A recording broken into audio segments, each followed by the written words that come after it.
On this episode of the Lobby of Hobbies podcast, I get a chance to sit down with a local buddy of mine to discuss the topic of baseball, introduce him to one of my favorite board games, Baseball Highlights 2045, and we even talk about some of our favorite baseball movies of all time. So enter, share, and maybe you'll discover something along the way. Welcome everyone to the 10th episode of the Lobby of Hobbies podcast. I'm your host today, Jazz, and today we got a special episode. Today we're going to be talking about my favorite hobby, which is baseball. It's one of the things that I grew up playing. From the moment I started in second grade with a t-ball bat, it's been on since then, and that's where we're at. So when you talk about baseball is one of those things that it is America's favorite pastime. And myself, coming from a Hispanic culture, it is something that's ingrained in us as Hispanics. It's baseball, baseball, baseball. It's like dominoes when it comes to games. But today I have a special guest with me as well. We're going to be talking about baseball, but we're also going to be talking about some tabletop games today. And today's game that we're going to be talking about is Baseball Highlights 2045.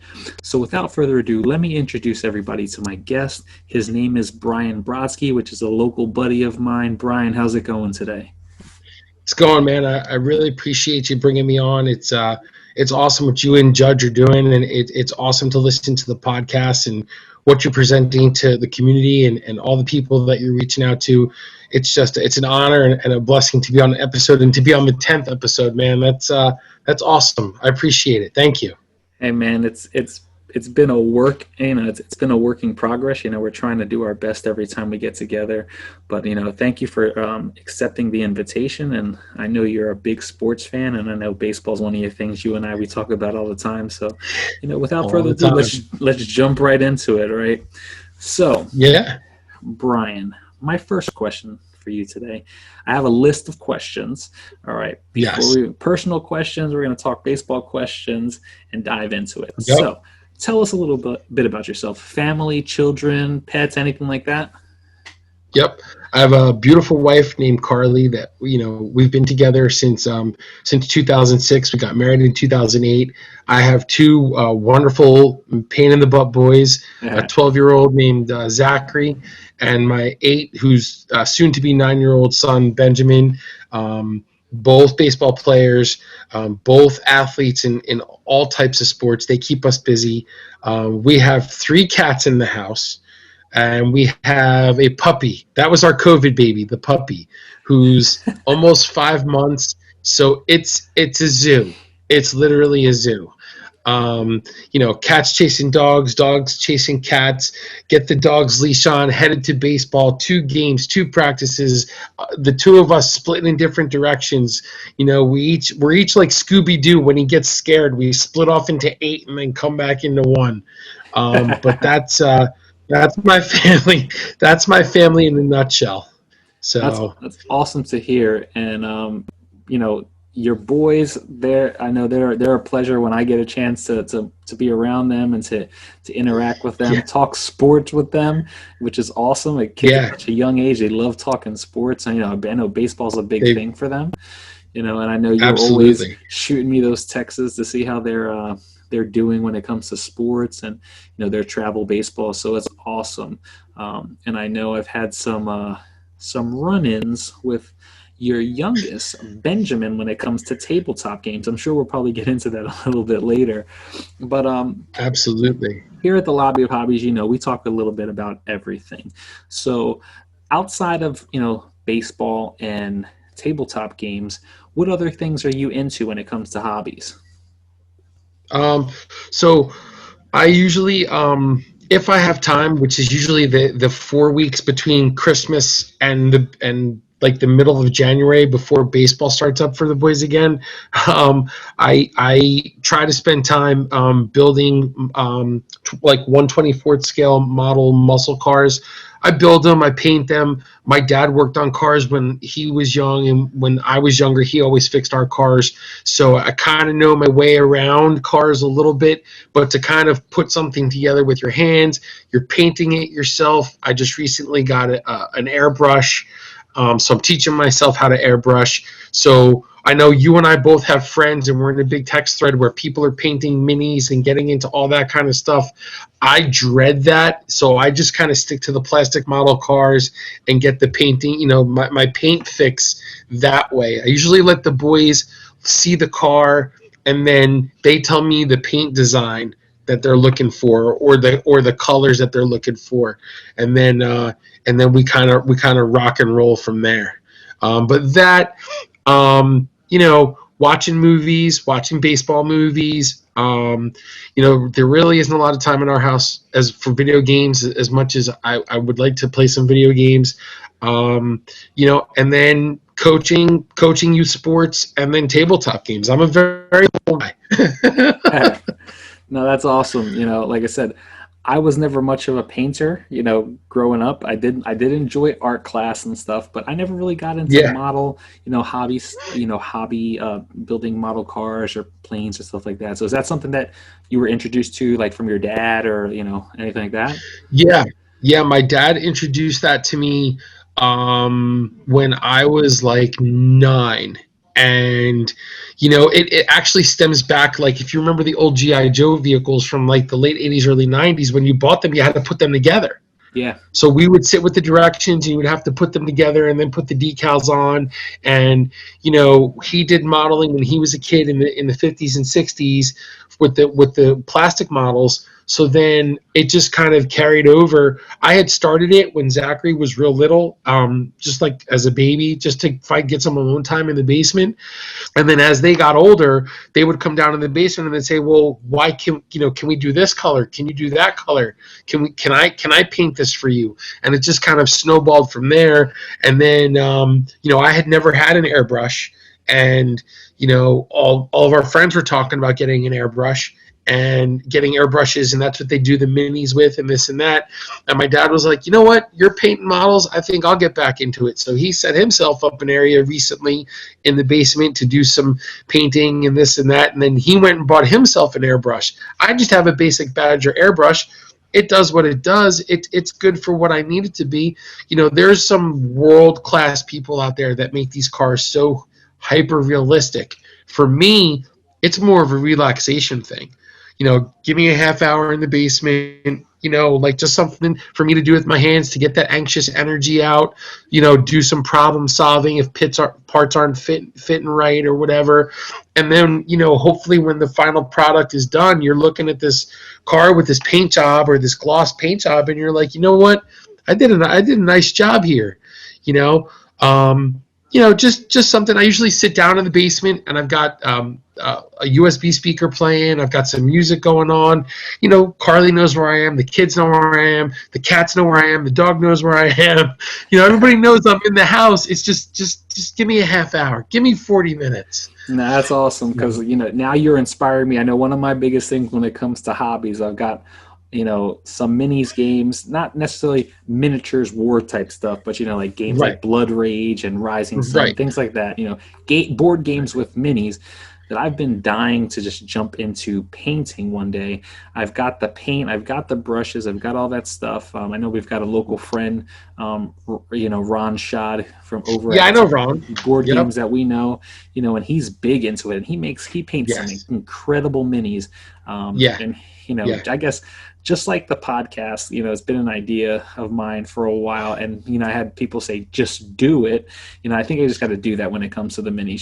Just sit down one day and just start painting.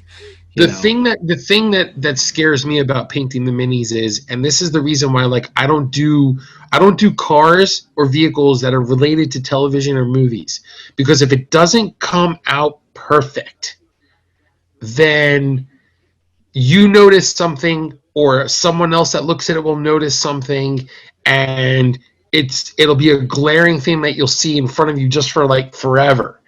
So with the minis, like the Dice Throne minis, like what Roxley and all those guys are doing for Dice Throne Adventures, like those minis, I would never want to have to paint those, because if you screw up a color scheme, you need a new one. Yeah. Yeah, I feel you, but I think that's an awesome hobby. Like I said, it's something that I know I want to get exactly what you said, for the relaxation portion of it. Yes. But Yes. on to my next question. So, Sure. talking about tabletop games, we've got a game that we're going to talk about. What kind of got you into tabletop gaming hobby? Were you into CCGs, straight board games? Like, how did it start? Yeah. I broke in with the second, like, I guess the second coming or second group of popularity or people that played Star Wars CCG. I didn't break into it until after Decipher had lost the license. It was like 2008. Zach had been born. Like Carly and I were just both looking for hobbies and ways to kind of like find time where we could switch the baby off and do things. So I had a group of people that kind of took me under their wing from the Cherry Hill area. I played LCG, which then led into our development, and we started playing Star Wars LCG after the CCG. Then I started playing Dice Masters, and Zachary and Benjamin played that with me. And then you and I met at Tiki Tiki, and we started playing at regionals. And you kind of went and became like the local superstar, And then the rule in our house had always been that if Star Wars had come out with a card game, we were going to jump into that. And then of course Destiny comes out. I bought my buddy Mikey Mac. Mikey Mac. We had done like the first set. We bought a bunch of boxes, and then we looked at each other and we kind of had an epiphany and said, why are we spending all this money when we can just buy board games that have a ton of replayability, keep them on our shelves at home, and not have to chase all these rares and super rares and this and that and find events and this and that, when we can just get a group of people or teach my kids or teach other people around us, get in with our group and just play board games. So we kind of took a step back out of that CCG collectible realm and just went like straight up into board games. Mikey Mac had always had Dominion, Ascension. He had Mikey Mac has the big IKEA bags. Yeah. At one point, he had 4 of those IKEA bags in my basement, just filled with straight board games. And he would come over and we would just try different games. And then I started to figure out what I liked and what I didn't like and what the boys would like and what they didn't like. And so we just kind of got into board games from that. I mean, I refuse to give up my CCG collection because how much Star Wars means to me as a memory, not so much an IP, but that's still the only Star Wars game for me that has the pictures from the movies on it. Gotcha. So I mean, and there's a spot in my heart for LCG too. I mean, I started to do well and make a little bit of noise locally a little bit, but but whatever. For me, it's not about the competition. It's about the community. It's about meeting people. It's about spreading the love of board games and spreading your knowledge about different board games and just meeting people and having common interests and having common interests and just broadening your horizons. I think you hit it right on the nail because I think for me personally, I know that's kind of, I think how I've got into games. It was, like I said, the community aspect of it, being around friends, Yes. being around family that you just enjoy having a good time with, Mhm. and it's funny because, why you talk about me playing Dice Masters really big. While I introduced Judge to board games, Judge was the one who introduced me to Dice Masters.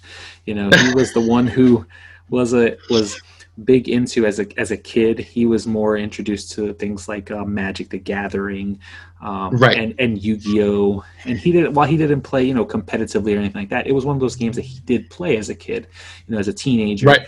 And he always said, "Hey, is there any games out there that kind of would fit that same kind of niche or that same feeling, other than just jumping back into Magic?" And I said, Mm-hmm. "I know you like superheroes. I've heard of this thing really big called Dice Masters." I said, "I know I stick away from the CCGs, any of that stuff." And Right. he Right. picked it up. I started playing with him, and Mm-hmm. more of a, hey, you play board games. I guess I got to jump into at least buying a starter deck just to Yeah. have fun Yeah. with you. And I fell in Right. love, and it was over from there. But like I said, the community was great. I met great friends. The Right. guys over at Isaac and the guys over at the Gaming with Sidekicks. It's been it's kind of been the opening. If it wasn't for Dice Masters, I would say when it comes to tabletop games, I don't think I would have jumped in as heavy as I did, because Dice Masters was one of those things, like you said, introduced me to going to game stores, playing in game stores, and Right. finding people who play board games on a larger Right. scale. And that's Right. kind of how I got introduced to a bunch of other things. And I know, like you said yourself, there's some board games that you have never been introduced to or wouldn't have never thought to play on a scale if it wasn't for me. But like I said, I was just sharing the things that I was learning from playing at different stores, Dice Masters with you, and then from there you shared it with your kids. But I think, us at the Lobby of Hobbies, that's the idea of this, right? Just come in, enter. Like, that's our logo, right? Enter, our motto: enter, share, and discover. Once you figure out what you're coming into, whether it's entering into a store, entering someone's house, playing some games, once you find something you like, you start sharing that with everybody else, right? And other people start discovering this crazy hobby that is nerdy but fun, right? So would I have looked and said, 20 years ago that I would be that same nerd at a board game shop playing games that, that as I would, no, but look, I'm there and I enjoy it and I love it. And it's something that, my daughter's not two yet. And it's something that, I want to pass down to her, because it's something that we know it builds family. And I think in the grand scheme of things, I think personally, I would say that families are starting to, they've been getting away from that close-knit time together, right? We know that America has been a go type country, when it comes to things. I think life in general is starting to be go, fast, right? We live in a fast food nation, right? But yes. We have to find ways to bring families together and have them come to do things. And I think when it comes down to it, board game hobbies are that type of thing that allow us to do that. But yes, definitely. It took me time to figure out, like, Benjamin is more of the gamer than Zachary is. But I know that I figured that out. Yeah, you figured that out. But there are games that Zachary will sit down and play that, if it's economy based and he can figure out what to do, he will smoke. He will do whatever he has to do to smoke everyone at the table. But that's the idea, right? Yeah. When it comes to this hobby, is finding what people like. And like I always say, if you have an interest in something, there is a spot for it when it comes to this type of hobby. You may not think there is. But I always say, when people look at my collection, I challenge you to sit down and just let me know what you like. Try one game. And if you can honestly tell me you don't enjoy it, then no problem. I won't invite you to play a game again, because I don't want you to be where you feel like you're forced. But that's what it's about. Yep. So speaking about games, have you played anything lately? Anything new? No. Well, that's right. I should have asked that question. Have you had time to play anything? Yeah, I really haven't. Besides playing Baseball Highlights 2025.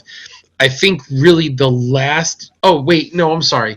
Before baseball season with the kids got really heavy, I had the chance to play Marvel Villainous. What did you think of that?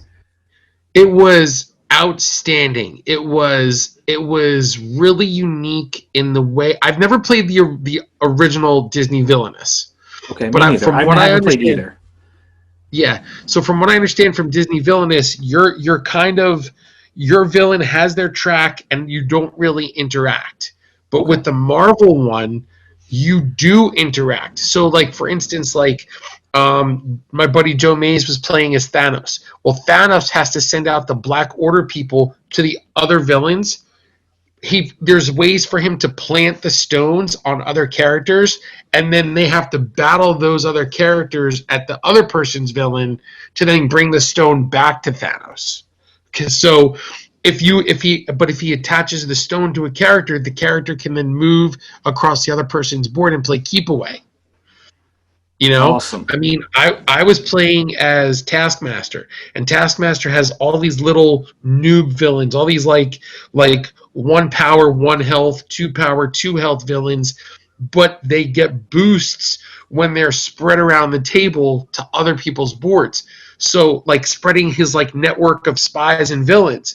So for Taskmaster, I think the win condition is something to the effect of somewhere between like 5. He has to have 5 and 8 allies out in other boards, not just on his.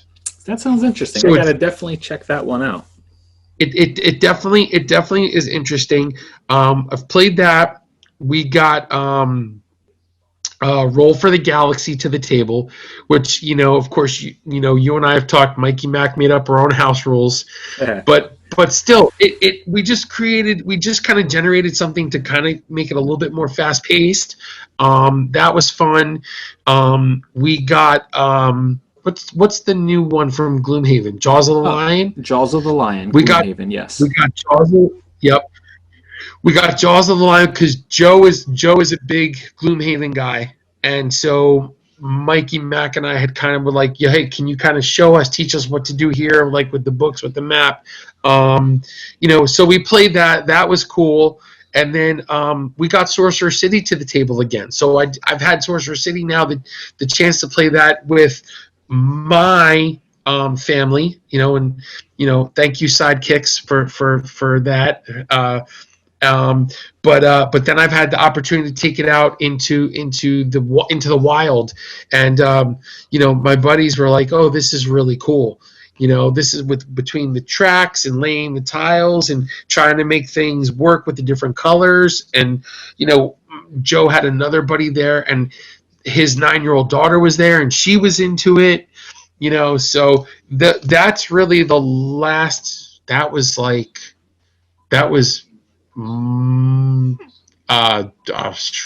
can't even tell you. That was maybe I don't even know when that was, Jazz. I'm sorry. It was like it's been a while. I just haven't had the time. One of my buddies reached out to me and said, "Hey, do you have Marvel Champions?" And I'm like, "Yeah, I have the core." He's like, "Well, if you put a deck together, you can jump on Zoom and play with me and my buddies." I'm like, "I'd love to.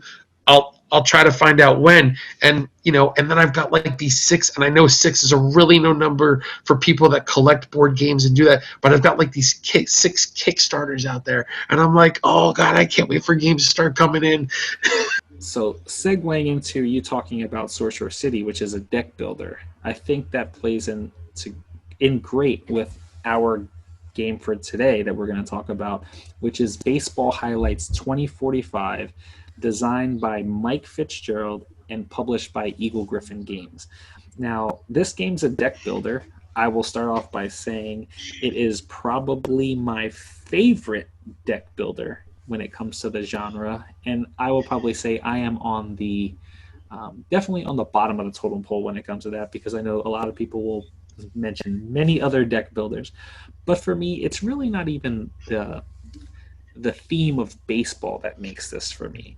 While I am a huge baseball fan, there are so many other things that I like, and we'll talk about those a little bit. But for the listeners out there who are listening, if you've never played a deck builder or kind of want to know an idea of what deck building is, each person starts off with a basic general core deck. They're pretty much almost like if you were to think of, like we were talking about heroes and villains, like these are let's think Power Rangers. That's the first thing that's coming to my mind. These are like the putty, the little putty guys, right? The sidekick, villains. And you start off with this little easy generic deck, and you allow these cards to they have buying power, and you can purchase better, stronger cards, or in this game, since it's a baseball game, better players to add into your deck. And how this game does, it's designed, there's many different, I would say, there's a 2-player version, there's a 3-player version, there's 4-player version, but we're going to talk about just today the generic 2-player version game, which I'm sitting across the table from Brian, and today he's, hey, we're going to play Baseball Highlights. Here, you're going to be the I'm gonna be the Yankees all the time, Yankees all day, every day. But we're gonna give you Boston. And I'm taking the Red Sox. We're gonna give you the Red Sox. All right, and you have your generic deck, and while there are some differences in the teams, starting decks, they're pretty much on the same playing level. And we would say, hey, we're gonna play 3 mini games. After every mini game, there is a buy phase where you can buy new cards to add to your deck, and for each card that you purchase, you get to discard one card or actually completely remove it out of the game and it's never seen again. In this game, it says we send them to the minors, which I think was pretty cool. And the difference than any other deck builder is when you purchase a new card, this new card doesn't go into your discard pile for you to have to cycle it through later on. It actually goes directly to the top of your draw deck, so you're getting it the next game. After Yeah. your 3 mini games, so you have these 3 different buy phases. You've already strengthened your deck 3 different times. You go right into a World Series with you and your opponent, and you can play, if you want to play a best of 5 just to shorten it up, which you normally play a best of 7 like the World Series is, and whoever won the majority of those 3 mini games gets home field advantage for that 7-game World Series. And you go through and play, and at the end of those games, there's a bye phase too. So your team's getting stronger the deeper you get into it. And pretty much of that best of 7, first person, like any Major League Baseball, the first person of 4 wins. I already said it. This is my favorite deck builder, and I'll tell you why a little bit later. But Brian, what did you think of this one? I really enjoyed it. It is a great deck builder. Coming from someone who one of my first gateway games was Star Realms, and I have everything for it. Thank you, White Wizard, for taking part of my paycheck. But the rules are great. The way they incorporate almost every aspect of baseball, from pinch hitters to the way the cards represent players as far as strengths and weaknesses. I really enjoyed the strategy of the fact that you have humans against robots against cyborgs, 3 different classes within the game, and then you have to really pay attention to what your opponent is buying to try to find stuff to counter what they're doing. Um, I really, really, really enjoyed that. You have different hitters, who have different strengths and different speeds, and really, you're really playing the role of a baseball manager on the fly, not just sitting on the top step like these guys in the pros or minor league baseball and just watching the guys play. You're managing. Okay, this guy's going to play this card to do this. I'm going to play this card to do that. You're really like, heavyweight blow. It may not be shooting and blasting and destroying things, but you're blow for blow. Your attack for a counter. Counter attack for a defense. It's really got that really cool feel, that strategy that you almost you wish you would get in more of a baseball game today. There was probably more strategy in baseball when we played, back 20 years ago. Yeah. It's funny because I think you touched on it, and I have my notes here about the game, and the first thing that I have when it comes to what my feeling of this game, is that it's word for word. I'll read it. It says, so much strategy and layers that make this game great. And I think you had touched on it. For the listeners out there, this is that type of game, like Brian, you were saying, there has this back and forth counterplay, play, counterplay, play, counterplay. So it's almost like I play a card, you're trying to counter my card, but in the same time, your card not only has a defensive counter to it, it also has an offensive play to it, which is pretty cool. Right. I think what makes this is that layer of interplay there. When you're looking at things and you're trying to strategically figure out, hey, when do I play this super strong offensive card for 2 home runs, and when do I play this defensive play? Do I play it early? Do I play it late? Right. Do I I see that there's cyborgs, which for those listening out there, 24 thinking baseball, cyborgs, robots, all this stuff. The gist of this game is, honestly, it's kind of like it is today. If you think about it, the theme of this game is it's the future. It's 2032, something like that, or 2030, and baseball's kind of on its last legs. Fans are kind of just starting to watch football. I think that's somewhere in the description. Right? I think fans are starting to watch football, and they're starting to jump into that, which is kind of America today. Football's like the biggest thing on TV, right? Everybody waits for football season. I'd say because it's a short 16 game, attention span for 16 weeks is different than a whole 162 game season. Come on, people, get your head right. 162 Yep. games is really where it's at. You got to be Yeah. there. But so I guess the owners and the commissioners get together and they say, hey, how can we revive the game? So they start creating these robots and these cyborgs, and they insert them into Major League Baseball, and they're hoping to revitalize the game. So that's kind of the basic gist theme of it. But what's cool about it, like, we were talking about it, is there's this counterplay where, hey, I might have a natural, which is a human, who when he's played, he performs better when my opponent has just played a cyborg or a robot. So you have these cards and you're like, man, I'm gonna wait for my opponent to play a cyborg before I play this, Right. so I can get the most out Right. of this. But you don't really know what's in your opponent's hand. That mini game, Yeah. they may never play a cyborg, so that card's kind of gone to waste. So there is this, when do I play this card? Yes. Which is there. But I think there's also the strategies. Correct me if I'm not wrong. If I'm wrong, did you feel the same way as when, after that buying round, when you see your opponent bought this like character, this player that's going to have like 2 home runs, and you're Yeah. wondering like, man, like when are they going to play that? I got to save this defensive card that I have this game for that specific card. Yeah. But you need it at another time because your opponent has like multiple runners on base, and if you don't play that, then Absolutely. 2 home runs later doesn't really matter. Exactly. There's that interplay. There's that counterplay. There's that.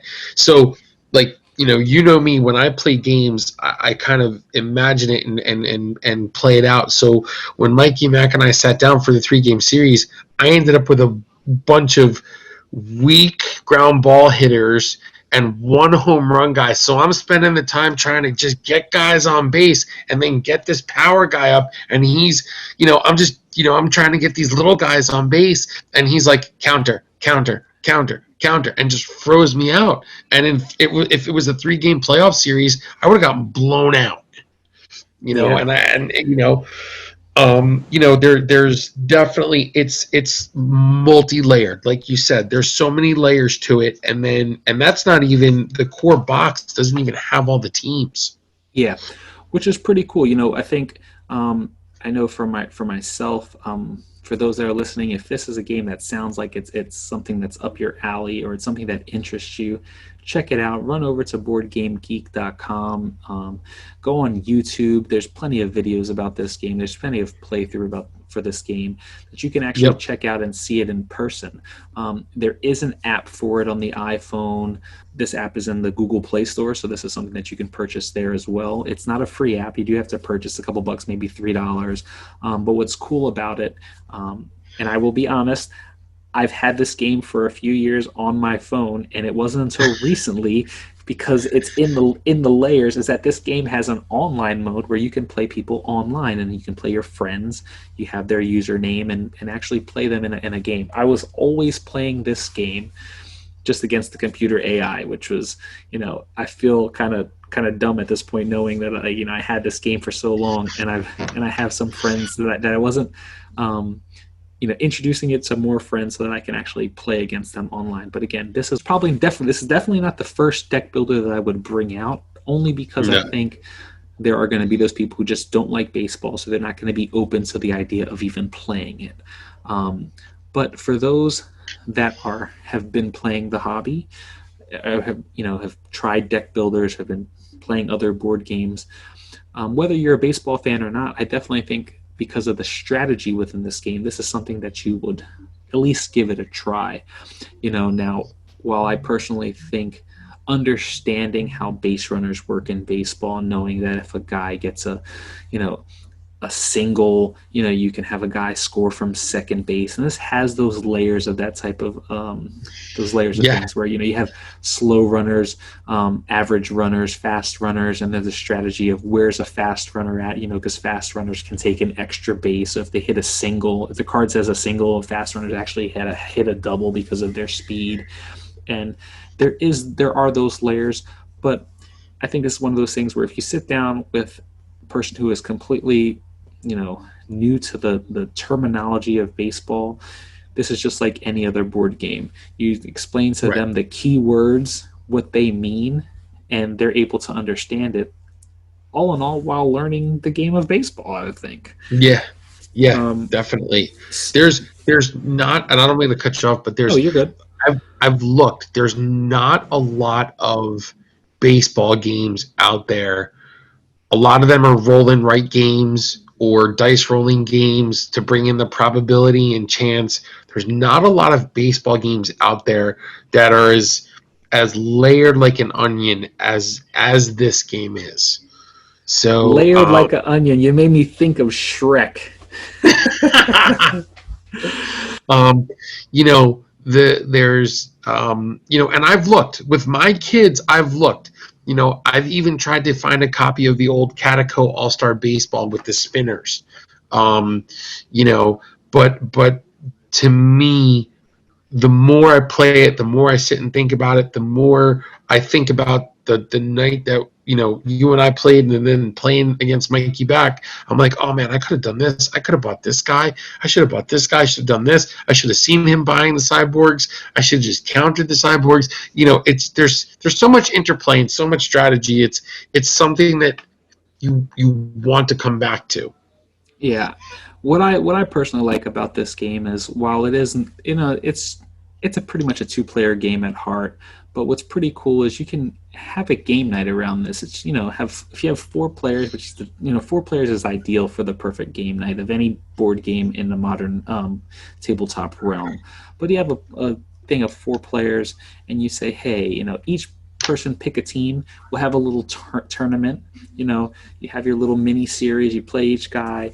You play each person once. That way you have your first three buy orders, and then you have a little playoffs, right? You can do a 5-game series, and then the winner of that Yep. goes to a World Series. So I think what's pretty cool is that you can have that with this game. One box allows 4 people to play and have that still that battle. And there's not many, Yeah. I would say, well, this is baseball, but that battle, that dueling type would be the correct term that I would use. There's not many Yes. games that you can purchase one core box, No. even if you're purchasing an LCG, No, anything like that, where definitely. you can have 4 people play with one Yep. box of stuff. You can get a lot out It's of this game, definitely which it's definitely worth the value. I would say so. And for those who Yeah. love it, like myself, there are different expansions out there. You can add a coach's expansion, a hitter's expansion, a robot expansion, all these different things that add more cards to it, add a little bit more layers of strategy. So for those that are listening, I would definitely say check out Baseball Highlights 2045. I personally don't have really anything bad to say about this game other than if you are not a big baseball fan, you might just be turned off from the start and just not even want to give it a try. But Right. Brian, anything that you can think about that you would personally, for you, would being that I was able to introduce you to this game, that would probably make Yes. it better for you, or just The only overall make thing, it.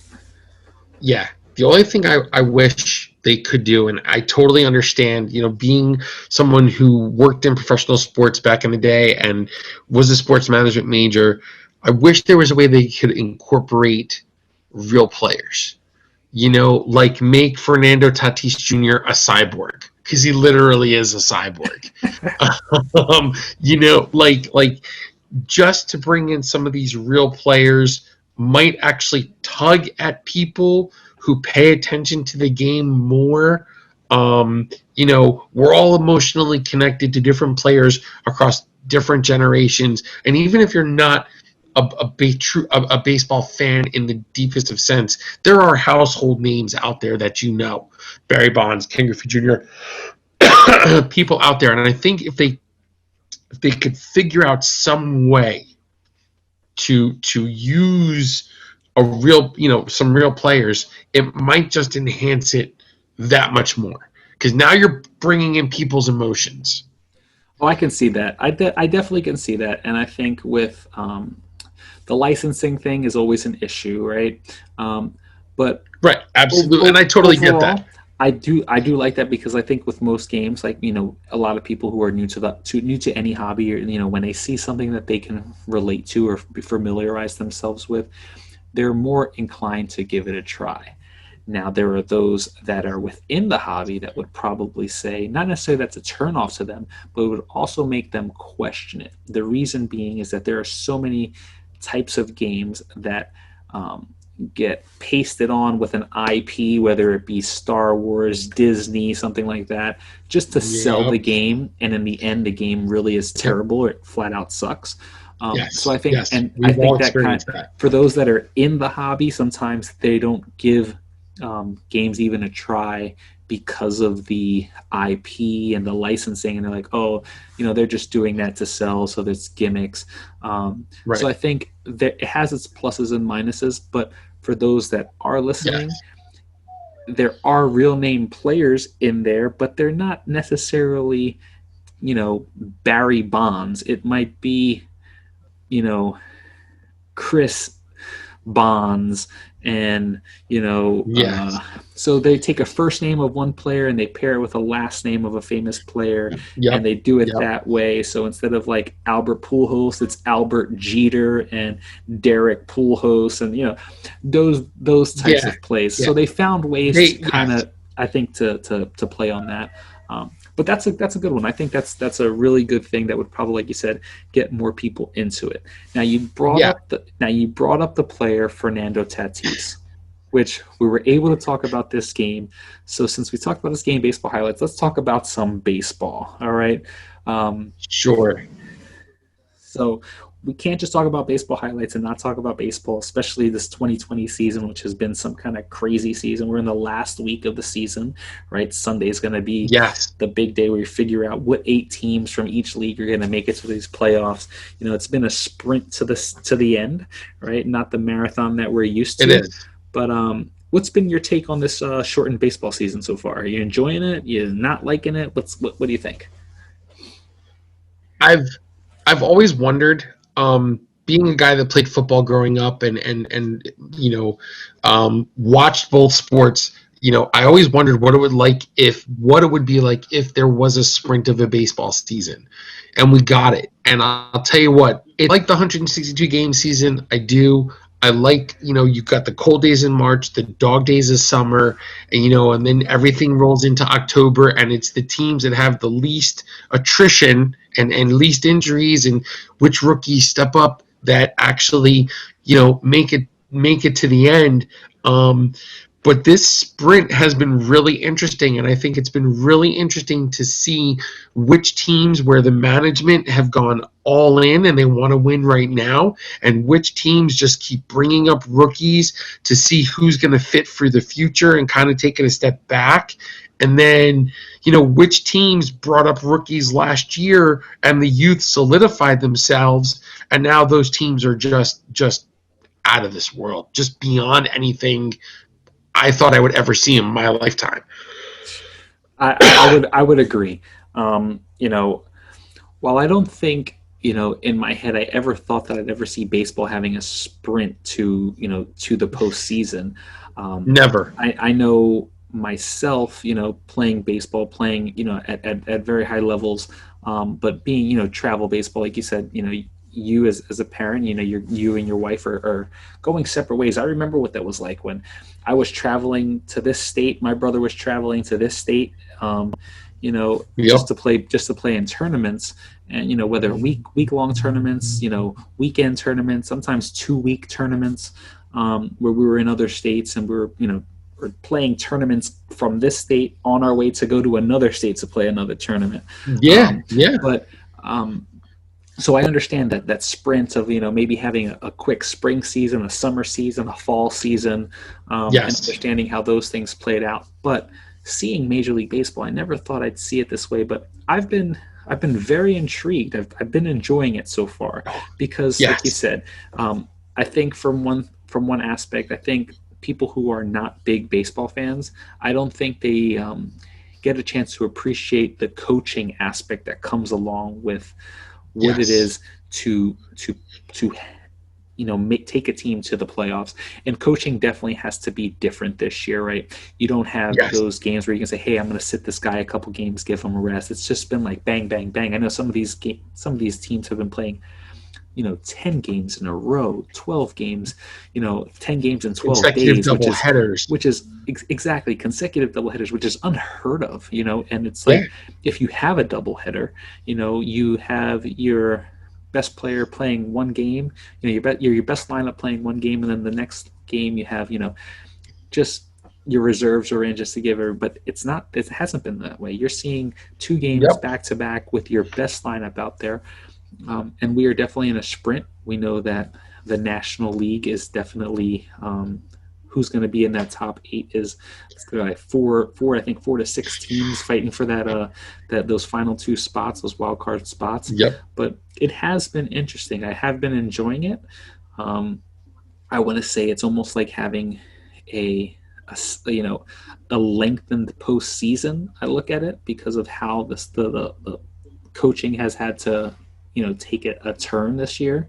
I think it really has shined a bright spot on some coaches specifically, and I think it's also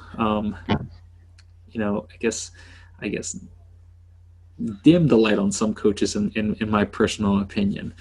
But so you mentioned about the young guys, right? The young guys making an explosion, which is like it's like 3 questions down, but I want to jump right to that question. So thinking about the young guys, these young fine. up and coming stars, you named one of them. When you think of these up and coming stars, which guys to you, let's say 2, 3 standout guys that you can say right now you think are ready on their way to have Hall of Fame type careers? Okay. I'm gonna, I'll say it. I'll quote Mark DeRosa from MLB Network. At the top of my list is Tatis Jr. He's from the future. He's from the future. He does things and he makes plays that the kids are watching. The kids might not be watching games, but kids are watching YouTube and kids are watching Twitter, and like kids like mine that play baseball, like. Baseball's starting to get a bigger following in the younger kids because of Jr. He's just unbelievable. What he does with the glove, what he does with the bat, how he gives interviews, how he talks just about consistency. He's at the top of my list. The second one, and I've actually changed it, and I think you're going to laugh at me. I'm picking the whole Chicago White Sox outfield. Jimenez is 23. Moran is 23, and Mazzara is 25. Okay, they're unbelievable. They are. That is a definite. To have that type of outfield core at such a young age, if you can keep them together, they're gonna be pretty dangerous. They're gross. Now, I've got 2 guys left. Well, I've got a 3rd spot and a 4th spot.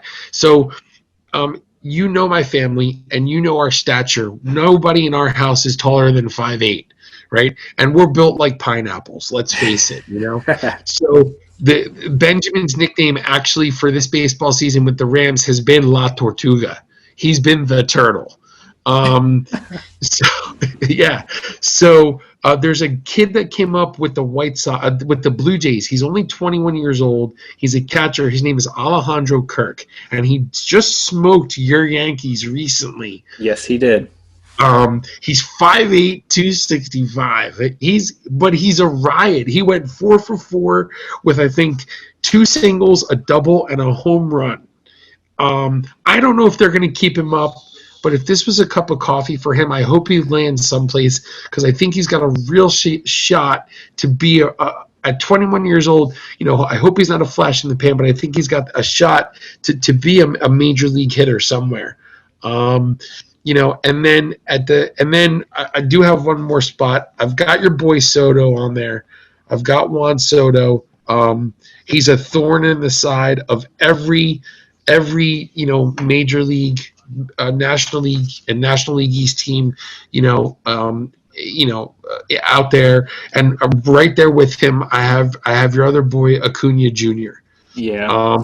those two guys, I think between Soto, Tatis Jr., and Acuna Jr., those guys are the next real true faces of the game. I mean, you still Yeah, have Trout and all those guys, but as Trout starts to age, those guys are just going to get better.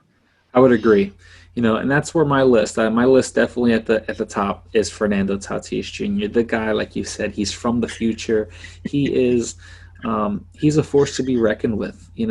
I would think at such a young age, it's coming in. You would think that he would be, the spotlight would kind of, it would start to, get too much. But maybe the short season has been a good thing for him. Coming in last year at a shortened season and coming in with a splash last year. His first 100 games, the numbers he was putting up in his first 100 games ever, it's just ridiculous what this kid has been doing. Like you said, and it's not just at the plate; it's it's in the field. The plays that he makes. He's one of those guys you're like, he's everywhere. He's in every game. He's doing something. And if he's not doing it at the plate, he's doing it in the field. And if he's not doing it in the field, he's doing it at the plate. And I think, when it comes to players that are superstars and they are guys that are going to be Hall of Fame type players, and they are the type of players that they don't let their defensive plays affect them at bat, and they don't let what they're doing at bat affect them in the field. They're there fully giving it 100%, and they know that Yes. the next play has to happen, and if that play is going to be in the field to help their team, then they're going to make the play in the field. Yeah. And I think that's when it comes to, if I was to talk about some of these guys that are on my list when I have this question, I'm going to ask you about, veteran guys, those are the type of things that I look at. I look at Vlad Jr. Well, I mean, I think he has the tools, but right now, this year I went into it with, I think, maybe higher expectations than I thought. yes. But, he's there. I do have Acuna Jr. and Juan Soto. Those guys, what they do, I think if Acuna can stay with a level head throughout throughout his career, I think that's one thing, because he has all the tools, he has the speed, he can do it all. Juan Soto is just a monster at the plate. He's one of those guys Absolutely. that you don't want to pitch to him. It's one of those guys where if you weren't paying attention to him last season, you definitely were paying attention to him once he got into the postseason, because that's the guy that you were trying to find a way to walk around him. But what made the Nationals so dangerous last year is that the entire team was hitting, so you could not avoid him. Absolutely. And he made you pay. And of course, it's not just because I'm a Yankees fan. I have Gleyber Torres on there. And it's not just because what this kid can do at the plate. Primarily, he's on there because what he can do in the field. The kid can play anywhere. You put him at second, he can do it. You put him at short, he can do it. You put him at third, he can do it. He makes it look easy. And honestly, I think if you had to put this kid in the outfield, you can make him play the outfield, and he's not going to skip a beat. So, these are guys that I think are up and coming. He's right there on my number 4 with like with Soto, with Acuna, with those guys. I just think they need to pick one spot, let him stay there, let him mature there, and just let him grow. I mean, I know he struggled early in this season with the bat. He had some issues with some thigh muscles, but I mean, he's another one that if you just let him play. He's not from this generation. He's not from this timeline. He's from the future. He's one of those guys. Like I said, we're gonna talk about our favorite players all time, but I'll just name my one of my favorite. He's that guy that I think could be the next Derek Jeter for the New York Yankees. And I'm not saying to that level to do the things that he's done, but I'm talking about class act on the field, class act off the field type guy, but know that what you're going to get with him every day, and it's a guy who's given 110%, and that's why I think when I look at him, I would love to see him just stay at short and just play short, and just leave him there, but I think the Yankees are still trying to figure it out because they got so many young guys, exactly, especially with what they've had to deal with the injuries they had last year, having to bring up guys like Torres and things like that, and then having, pretty much starting the season with like outside of first base, 4 or 5 guys that could play second, short or third, and who do you Yes. put in? Do you put the guy that's the hot hand, or do you, ride somebody that's going to be your future? And I think that's one thing that they've struggled with this year as a team, is that they have Yes. so much talent, and it's like you want to give guys the opportunity. Do you give are you going for it for the gusto now, but are you thinking of trying to solidify what your future of a team is, and just riding with that? And that's, I think, where the coaching aspect comes into things. So Yes. my question for you, when we talked about these young guys, we're going to talk about some players. Top players of all time. You already know one of mine. Yes. Yes. Give me like your top 3, top 5 players, just right off the dome. Who you have? Who were those guys? It's we do this. You and I do this all the time. We you throw out things. We throw out things over text message. Okay. The first one that comes to mind is Sandy Koufax. Only because he was my dad's favorite. He is my dad's favorite of all time. The whole the fact that rag to riches, started in Brooklyn, couldn't find the strike zone. The Dodgers moved to L.A. and then he has this 6-year run of just pure dominance. Which of course now Clayton Kershaw is breaking all of his lefty records, but he got to all those lefty records quicker than everybody, and it's actually taking Kershaw longer to get there. So he's definitely on there. There's so many out there. I have to go off the top of the dome. I'm going to go because I had a conversation with Benjamin the other day about the Big Red Machine. I'm going to go Johnny Bench. One of the greatest catchers of all time. Yes. Was of course behind the plate. Benjamin and I had the chance to look at those rosters, and they didn't have the greatest pitching. So the job that he did with the pitchers that they had, he phenomenal. Just phenomenal. And then because I know where you stand on certain players, and like I said, I've had time to think. When you sent me my questions, and some of the postseason awards are starting to put back up there. But you were right. I gotta put Clemente Jr. back up there. I mean Clemente up there. You gotta put Roberto Clemente up there. Possibly the greatest, right fielder / left fielder of all time. There was no arm to rival an arm like his at that time. There probably still wouldn't be. He could probably still throw out Juan Soto trying to go first to third. Yeah. And nobody could hit like he could. Nobody.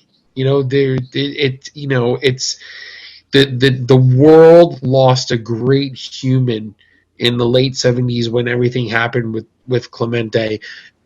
But just, besides his humanitarianism, as a baseball player, for the Spanish culture and just for the game itself and for everybody that watched baseball, like my dad would say, nobody can hit like Clemente. Nobody can hit like Clemente.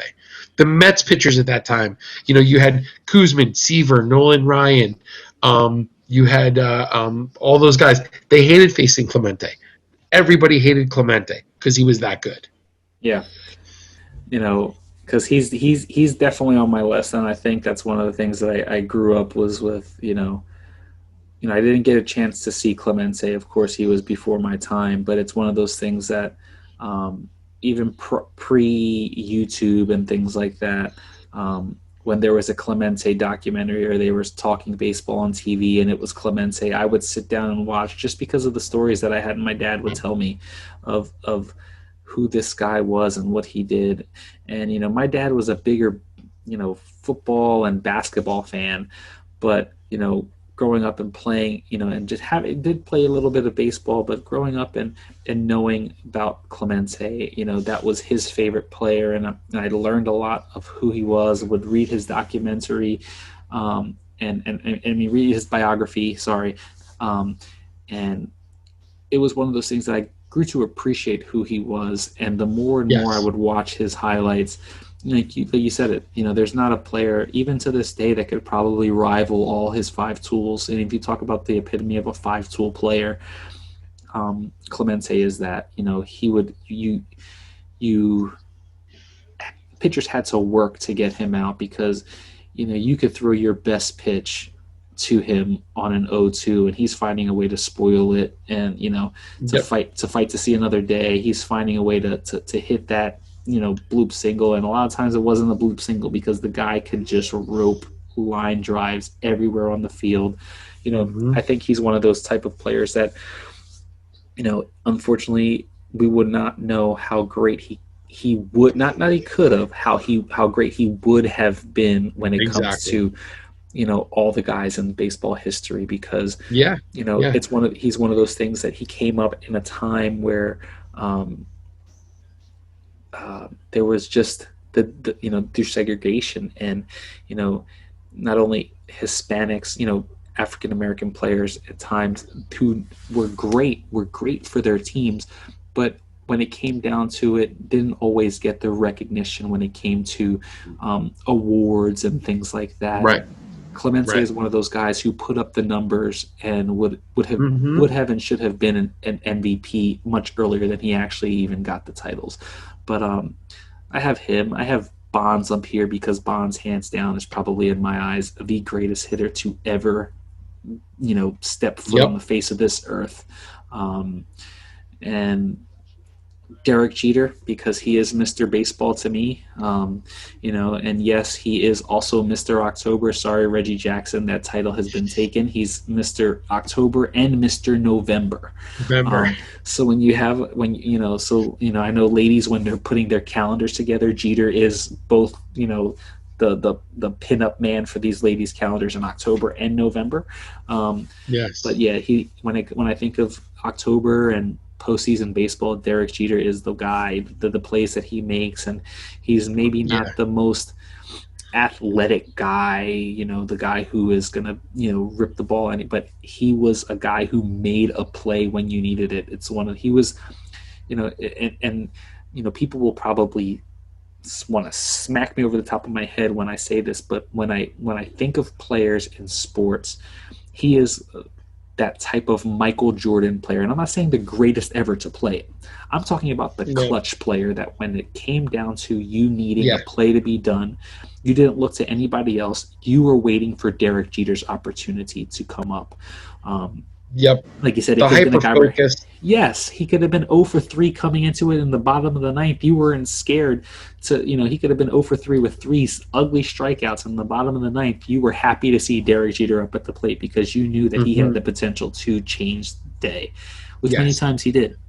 I have Griffey Jr. on here. Why not? Because he has the sweetest swing in all of baseball. Look, you threw this out there as the 3 greatest of all time. There, and it's not fair, Jazz. There's too many names to pick from. 3. I'm going to do 5, and my 5th player is going to be La Máquina, Albert Pujols. And why not name him, especially after his milestone home runs to to clip Willie Mays. This guy can do it. He's one of those guys that like we talked about humanitarian with Clemente. This guy humanitarian on and off the field, but this guy can really do it. He can swing the bat, and he's still doing it at his age. Well, the boys and I are wondering if he's going to try to stick around long enough to try to break Bonds' record. I would love to see it. To be honest, I definitely would love to see it because this guy can flat out mash, and it's a shame the injuries that he had to go through, and but he's doing it, and he's all class. Like he takes, he's so professional about the baseball, the league, the marketing. They're all about Mike Trout. And here he is, this superstar, Hall of Fame career player. His name's and all these accolades and all this humanitarianism, and he quietly takes a back seat and to Mike Trout. Exactly. That was the words you took it right out of my mouth. He quietly takes a back seat, and and he does it. He does it with, like you said, with class, but he happily does it. He doesn't worry about it. Yeah. He's not there to to be in the limelight. He doesn't care about it. He's out there to do a job. Hey, coach, what am I going to do now? Am I starting today? No. Okay. Well, just let me know when I'm going in, because I'm going to mash anything. I'm going to mash anything that comes my way. But Exactly. yeah. So speaking of these Hall of Fame guys, let's talk about the steroid era guys. What do you think? Do you think these guys should do you think these guys should find their way to the Hall? Look, it's here's my thing, and you and I have discussed this many times. I think regardless of what you and I think, the data, the stats, the sabermetrics, the super stats, the more these numbers guys break things down, and they show that some of these guys truly do belong. I think my thing is if you come out, you say, hey, yeah, this is what happened. I did it. My body was breaking down. I needed to recover faster. I needed to recover more. I'm sorry I did it. I honestly, like, to me, there has to be some type of just like, yes, I did it. No, I didn't do it. Just come out and admit it. Don't leave the air of questioning out there. Okay? But, let's be honest. I think if Bonds were to just take the air of mystery out of it and just admit one way or another if he did it, it might help his cause. Yeah, I can see that. I think I could see where you're coming from with that. I leave it at this. You know my take on it. You know my take, and I won't even I know. it. I simply say, if Bud Selig, commissioner of the league, who knew everything that was going on, is in the Hall, I think the players that are deserving of it should be there. I'm gonna leave it at that. Nothing else. That's just me. Yes. I mean, the Clement, you got the Clemens, you've got the Rafael Palmeiras of the world, you've got the McGuires. I don't know if you saw the 30 for 30 with Sammy Sosa. Don't worry about Sammy Sosa. He can be in there, be out there. I don't care about him, honestly. I can care less about McGuire either. I just want Bonds in there, honestly. And Clement. I could see Clemens being in there too, but Right. Well, yeah. So I mean, I think if Bud Selig is in there, I think you have to put Bonds in there. That's what I think about. I think, to me, just simply, I think PEDs were just so widely spread. Obviously there wasn't much testing for it in the 80s, but we know it was widespread. I question everybody who was on that A's team. Sorry, I question Ricky Henderson. Greatest base stealer of all time. We'll never know. But that's one guy to this day that I have a huge cloud of speculation around, but it still won't ever take away from the fact that he was one of the greatest base stealers ever, and one of the greatest leadoff hitters to ever play this game. That's why I say there's just this cloud that I think lingers over players that are there, that were growing up in this era, not growing up because they were already grown, but who were playing during this era. And I know there was so much, steroids was so rampant. There was not the testing for it like there is today. So, I always say that there are guys in the Hall that we know, or we don't know, but we know used. Exactly. There are just some guys that are just being left out. So, I'll leave it at that. Right. And I think, to be honest with you, you're getting to the process. I honestly think the Baseball Writers of America have too much say. Like, I honestly think there should be. I would agree people, there need to be just general fans, general people from the public, even if they take 10 fans a year and say, okay, you guys are going to be part of the voting process. Or even just give me one year where it's a fan vote. Just give me one player to vote in. you can best Yeah. believe that I am going to run the biggest campaign for Barry Bonds ever. I think I'll probably be on Baseball Tonight because my campaign would be so huge.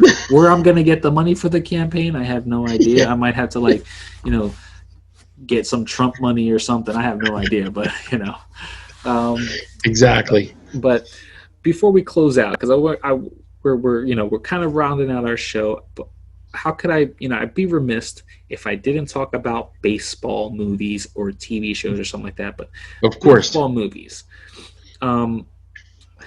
Let's leave it to 2. Give me your 2 all-time favorite baseball movies. All right, because I wrote down 3. Now you're cutting me to 2. That's fine. Oh yeah, 2. 2. All right. I have to go Sandlot. It's the most quoted movie, and we're a big Star Wars family too. It's the most quoted movie in our house. Between L7 Weenie and You Play Ball Like a Girl, and just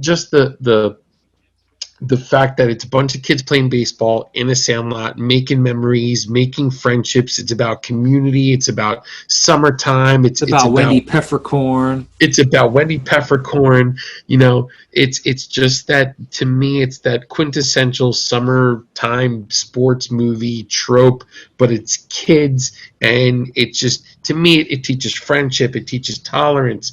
It teaches togetherness. It's a movie that you can show to kids, and just have fun watching as a family. I mean, if it's on TV somewhere, it's on in our house. Oh yeah, in mine as well. And now you're gonna, okay. So I went with one older one. I'm gonna go with one newer one, because this is one that you said you hadn't seen yet, and I said you got to see this movie. It's recent. It's got Clint Eastwood. Trouble with the Curve. Gotta check this out. I still haven't checked. I've got to check this out. To me, it's about baseball is family. It's about, yes, it's kind of a love story.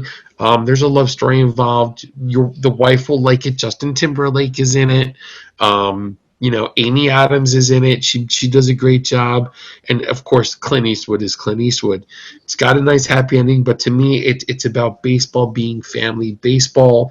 Baseball helping heal old family wounds and bringing people together, and creating new relationships for the next generation, and you'll like the movie, because in the end, they stick it to the Braves. Oh yeah, all right. Well, I know you definitely like that, being a Mets fan. It's definitely, it's a good date night movie. It's safe for the kids to watch. It's just, I think you would really, really enjoy it. You could sit down with the 2 ladies, and you could make some popcorn and enjoy yourself watching this movie. I've got to check this one out. Yeah, you've talked about it many times, and I still haven't. But yeah, I will definitely make sure I get this one. Because there's I went with 3 movies, and I had 2 older ones tied for second. And all right, give us your third. We have time. All right, I had just like I had Soto and Acuna Jr. I had The Natural. Baseball heals old wounds. Baseball stops time. Baseball brings out the youth and greatness in society. All those themes, and of course, what is it? I forgot the name of the movie now. Oh, don't take it. It's probably on my list. All right, then I won't take it. All right. I'll see. We'll see we'll see if there's no crying in baseball. So, that's not on my list, though. Although that is a good one. For those that don't know the reference, that is A League of Their Own. A League of Their Own. Yes. Yep. A League of Their Own. So, that was my number 4. My well, it's not my favorite, but I'll just say it. Sandlot, and for all those same reasons, it's one of those movies that I can just watch over and over again. 37 years old, man, and I'm like a kid every time I watch it. I feel like I'm one of those kids because that was me growing up. Not only if you didn't play baseball, but you knew what it was like to play any sandlot sport, whether it was football, baseball, basketball. You just got together, and we don't see that with kids today, right? We don't see them out and about. They're stuck on their devices and playing online and stuff like that. But to just hurry up home from school, hurry up and do your homework, make sure it was done, make sure it was right, to get out and go play, have some fun, even in the summertime. That's all you did. You played and you played till the lights came on, right? And you better be home before the lights came on or your mom was giving you a whooping, but I enjoyed it. It's that one of those movies. The Field of Dreams, Kevin Costner, Ray Liotta, James Earl Jones, if you build it, they will come, ease his pain, all these quotes that just come to me. Like I sit down and I watch this movie and I speak all the lines verbatim. It's just, that one movie. And my number one favorite baseball movie is not only my favorite baseball movie, it is my favorite all-time movie ever. Is The Natural. Robert Redford's The Natural. I watched a documentary about this movie just recently, and it was talking about there's a documentary. Oh yes. Okay.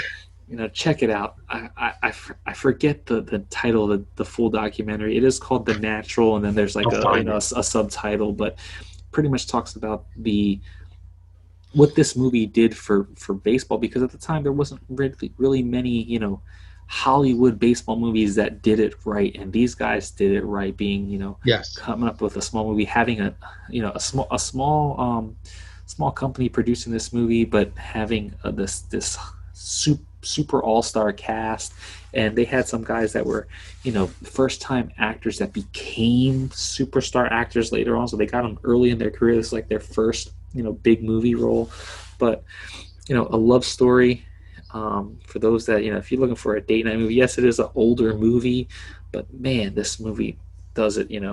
Pick me out a winner, Bobby. I'm not even going to say what part of that movie comes, but man, that is the all-time favorite line in that movie for me. Pick me out a winner, Bobby. If you don't know the Wonder Boy, you don't know the Savoy Special, man, you got to watch this movie.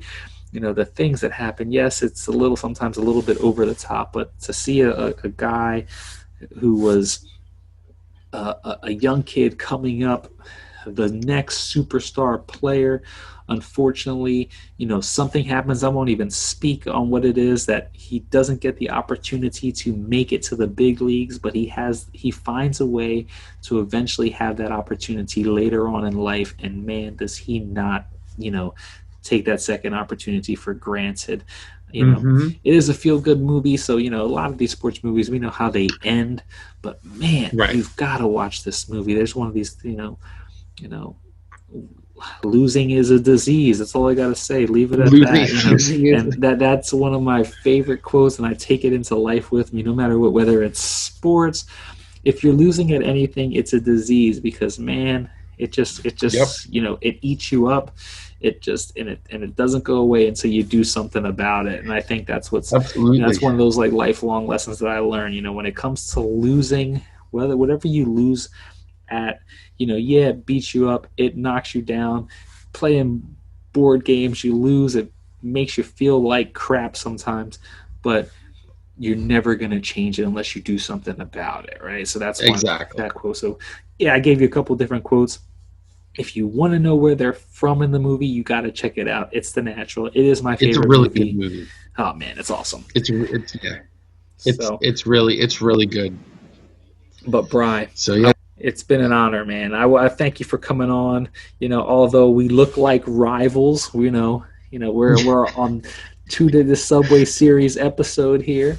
Yeah, exactly. Honestly, no, we look, I mean, between just to give you guys a shout out, that everybody in the Hobby of Hobbies Discord channel is awesome. We all everybody throws out different things on Kickstarter, different board games are seen on different Facebook pages, and people are honest, brutally honest sometimes, but people informing each other about board games, what's good, what's new, what's old, what's like pre-2000s that was good in the hobby. Like, there's so many knowledgeable people from so many different hobbies out there. It's I haven't really been in the lobby much. Kind of but I get the alerts. Everybody's in there. You got your fantasy football league going on in there, and everybody's talking about all these injuries.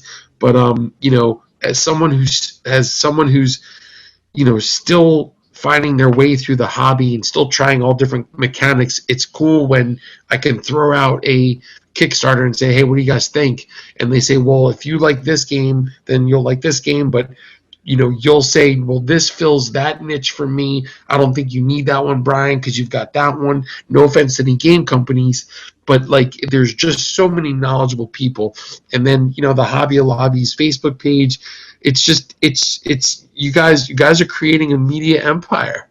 No. And it's we're not even trying to make we're not even trying to, honestly, to make our footing anywhere. We're just trying to be us. The Lobby Hobbies is exactly that. We're just trying to be us. Have fun. I'm not trying to make any. No, it's cool. It's cool to be able to connect with all different kinds of people from all over the country, all over the world, and just be a part of it. And it's really an honor to be a part.